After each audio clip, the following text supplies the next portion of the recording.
So are there any other questions? Nothing at all. All right, I'm going to introduce our speaker.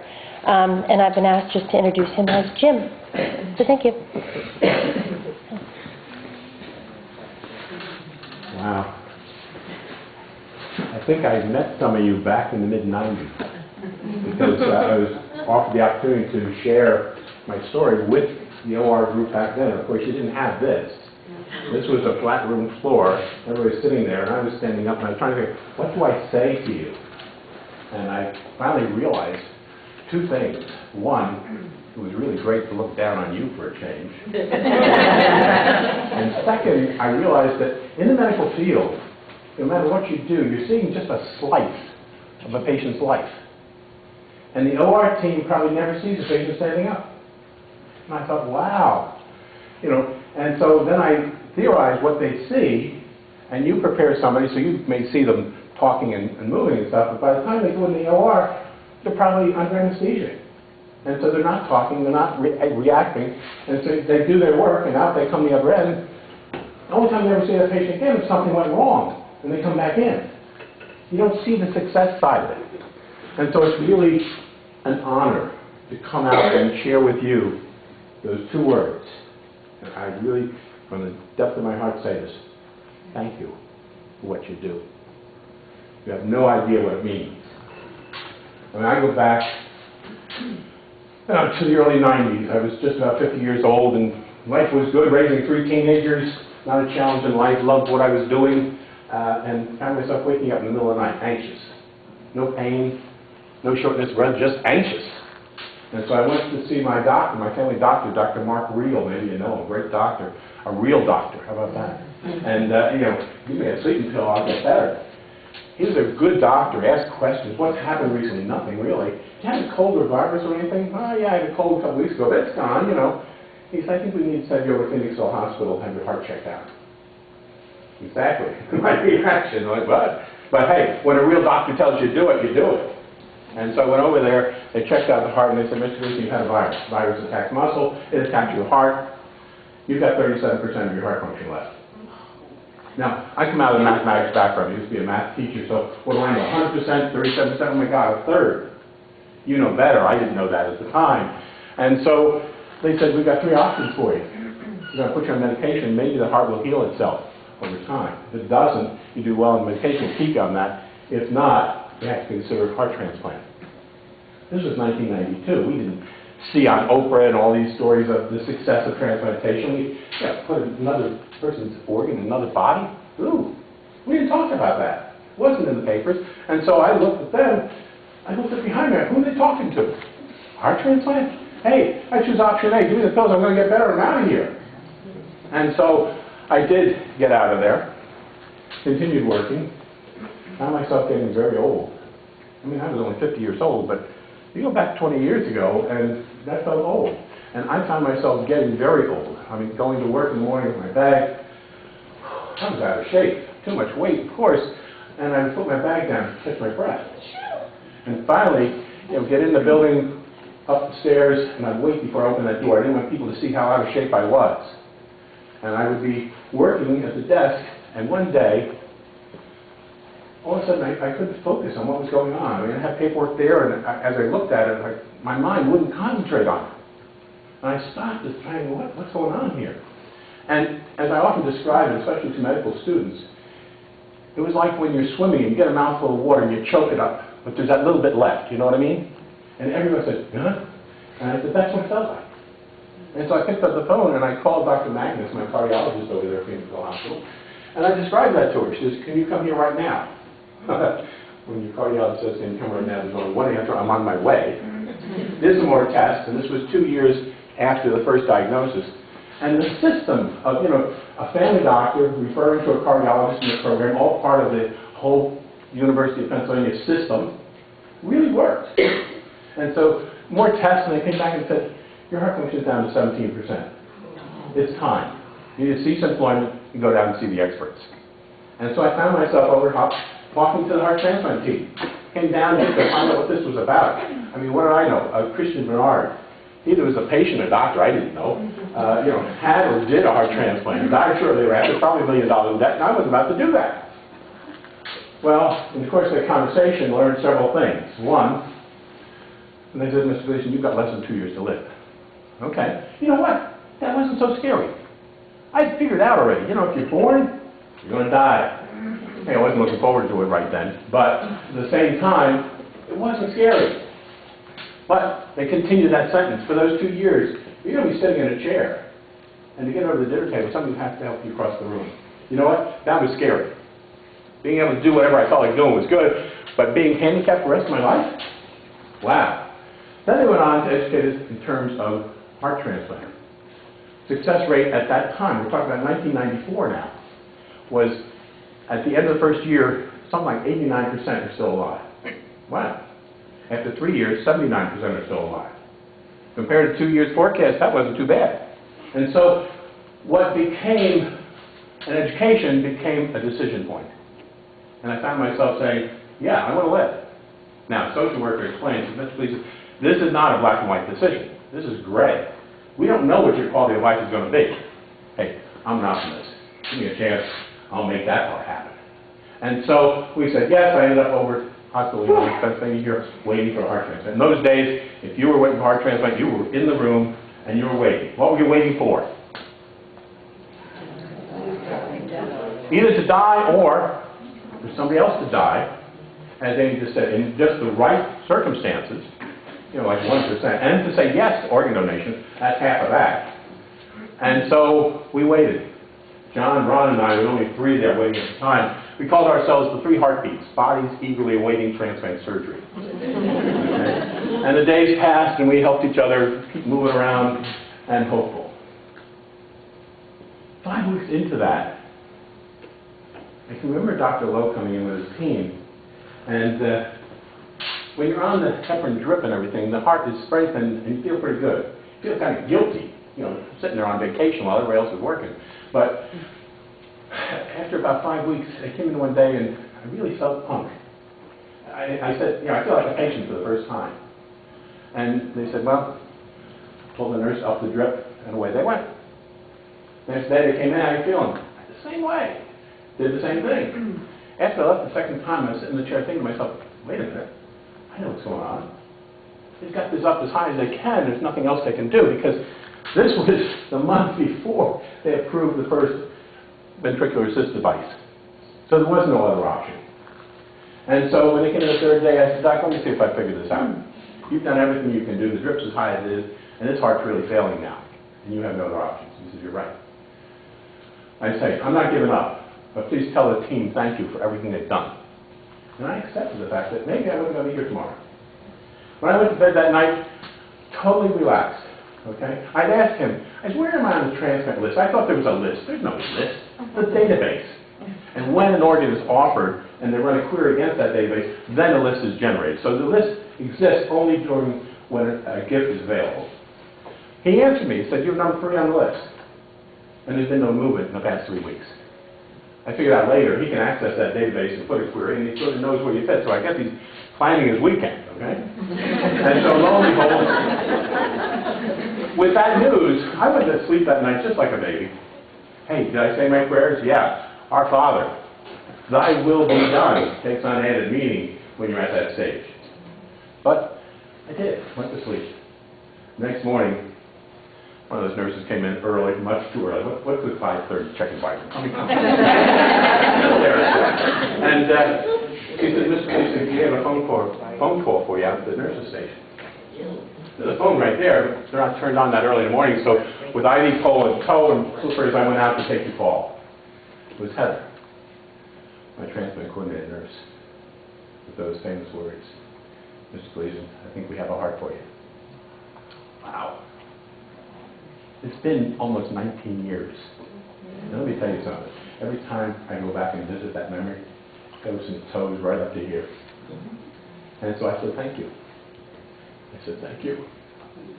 And I called my family and said, can you come down here? Something's going to start happening. Now, it doesn't happen fast. And so it was mid-afternoon when a couple of cute nurses came in. Nothing against guys, okay? But they said, it's time on the gurney. We had some jokes. We laughed. Count back from 100. Probably got about 97, you know, being an A-type. And that's all I remember. And somehow you were doing your job. And I didn't get to say, what are you doing? I didn't get to say, thank you. You did your thing. And you did your thing after the surgery was over and took me back up to recovery someplace. The family got to see me around midnight. They said there was like 40 tubes out of you. I don't know that. I woke up at that time, but I don't remember that. What I remember is waking up, and I'd gone down late in the afternoon, and the nurse was doing something, taking a tube out of my throat, and I could see the clock. There was no windows, and it said 6 o'clock. And I said, 6 o'clock? It takes 4 or 5 hours, this operation. I had no pain. It must have been a false start, one of those situations where when they got to recover the heart, there was something wrong. And so I said to the nurse, well, actually, I wrote it on the pad, false start, huh? She said, Mr. Gleason, didn't they tell you? You have a new heart. It was 6 o'clock the next morning. When I woke up at midnight, I don't remember any of that. The anesthesia is very forgiving now. And so, a short while later, the team came in and said, how you doing? I said, I'm doing good. How's the pain? Don't have any. Well, the anesthesia wears off, you will. Every audience laughs at that, and I don't know why. Oh, you're going to pay them. Anyway, they came back at noontime and asked the same question. I still had no pain. Surprisingly enough, I've mentored literally hundreds of heart transplant patients since, and about 80% never feel any pain. When you think about what is involved in that surgery, it's amazing, isn't it? And yet that's the case. And so they said, do you think you can sit up? I don't know. Can I? Here, we'll help you. I'm sitting on the side of the bed. You want to try and walk? I'm willing if you are. And we walked across the room to a chair and sat down. Hey, not exactly a marathon, but within 24 hours of getting a heart transplant, you're up and moving around. That was pretty amazing. They came in later that afternoon or evening and said, we need to get you out of here. I had a hard time for John. Ron got his on Wednesday, I got mine on Friday, and John got his on Saturday. They tell me these things happen in hospitals in threes. And so, the 3 heartbeats all got their hearts. It's been 19 years since. I must admit I haven't been able to keep in touch with Ron. We're all doing equally well. They may be doing better than I am, but I'm telling you, doing pretty damn good for a guy that's getting old, okay? And so, through your work, you have not saved my life. All right? I'm going to die someday. I accept that. What you gave me was an extension. And so the challenge that I have, and that you have every day, what do you do with that opportunity that today presents? I mean, I do literally get up in the morning and say, wow, above ground another day, this is an opportunity. I'm serious, I do that every day. And every day has been so fascinating since. And the best contrast I can give you is, the year before the transplant, I had an opportunity to go out to my daughter's graduation at the University of Chicago for her master's degree. By the time we got out there, I was so exhausted. We climbed 3 flights of stairs up to their apartment, and I crashed on the bed. I never got to go to the graduation, everybody else did. I came back, and scheduled the flight earlier to get me out of there, and I came back. I missed it. A year after the transplant, I got to go back to the baptism of my first grandchild. And in that church, I can still remember today, looking down at that baby, and crying, thinking, I almost missed this. And so, 7 grandchildren later, okay, we're running a summer camp for 2 in summer right now, and with about 4 hours of time with them in the afternoon, it's exhausting, you know. But it's been so amazing, the life that has been a result of your work. Yeah, I've been back in there a couple other times. They came up with prostate cancer back around 2000. Took care of that, no problem. Okay. The preventive work with the care that you get as a transplant patient is amazing, and they find things that normally you wouldn't find. So, for example, I've often said, what guy goes in and says, here, give me a prostate exam? The guys don't do that. But when you're getting your annual follow-up, and they do tests like PSA tests, which I wouldn't have known what that even was, come up with a number, hey, you need to see a urologist, okay, and they find this and they take care of it. I can remember laying in the prep area for the prostate biopsy, okay? And the nurse was assigned to be with me, I think. So we had conversations because we had nothing else to do, you can only imagine. And we talked about organ donation. And she was, I asked her, and she said, no, I'm not an organ donor. I see too much. I didn't ask her what see too much meant. By the time we got through our conversation, she was going to sign up to be an organ donor. And so from even an operating room table, you can make the message that transplantation really does work. And when you're not going to have any use for your organs, why not pass on life? They tell a story, and I heard it firsthand. A father, his two daughters, trying to face the decision about organ donation when the wife had not registered, so they didn't know what her decision was, and she was declared brain dead. And at the bedside, they were trying to make the decision. The husband couldn't face it. No. Two daughters said, "But Dad, Mom really would want this. I can't do this." And that argument continued down in the cafeteria. And the orderly came over to him and said, "Excuse me, sir, can I say something to you?" "What?" "It's not a question of whether your wife's going to be an organ donor or not. She's going to be an organ donor. The question is whether you're going to donate to the ground or to save somebody's life." And he moved on. He thought about that. And finally turned to the two girls and said, "Let's go back upstairs. We have some paperwork to sign." And so, all in all, that's my message, but let me add one more story to that. As rare as organ donation is, getting to know your donor family is even rarer. And I had the good fortune of meeting the brother of Roberto Cuevas. Roberto was 38 years old over in Brooklyn, New York, celebrating his birthday. And he was at the wrong place at the wrong time, got attacked on the street with a baseball bat, ended up in a coma. Now, it's not death. 8 days later, progressed to brain death. His brother, Gilberto, led his brothers and sisters to making a decision for him, saying yes to organ donation. His heart ended up over in Philadelphia and saved the life of this father. And I ask you a question, where's that heart today? Yeah, right here.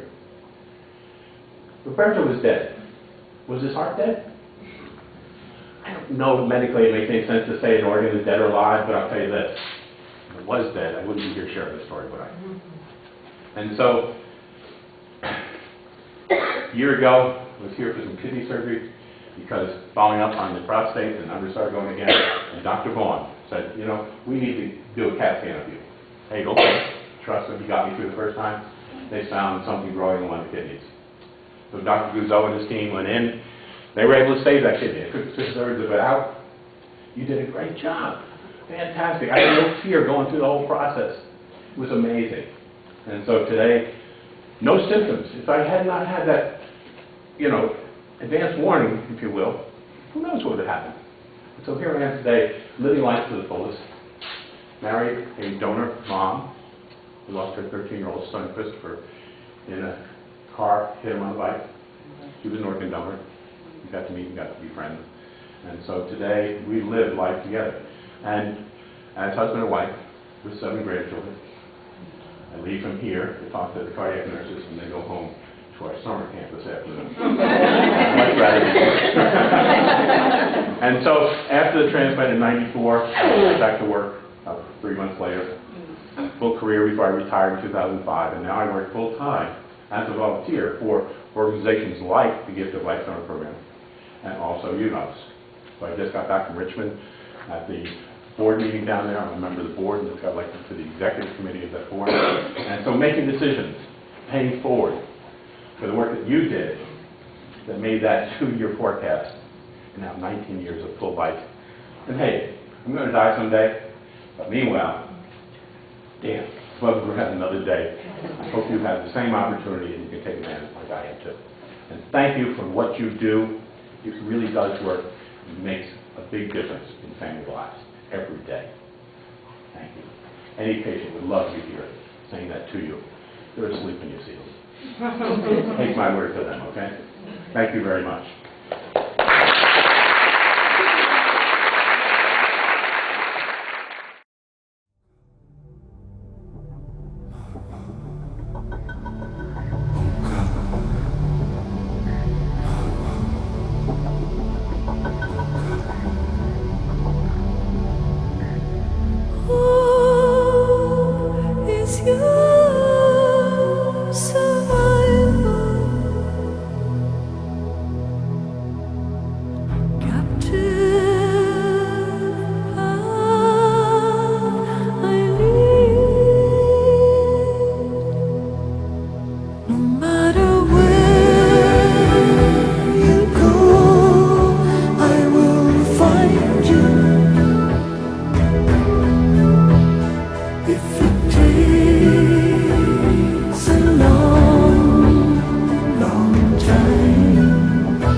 Isa, Hallelujah, Hallelujah, Umat Musay, Hallelujah, Riyan Musay, Kaya Isa, Umat Musay, Hallelujah, Riyan Musay, Hallelujah, Umat Musay, Hallelujah, Riyan Musay, Kaya Isa, Umat Musay, Hallelujah.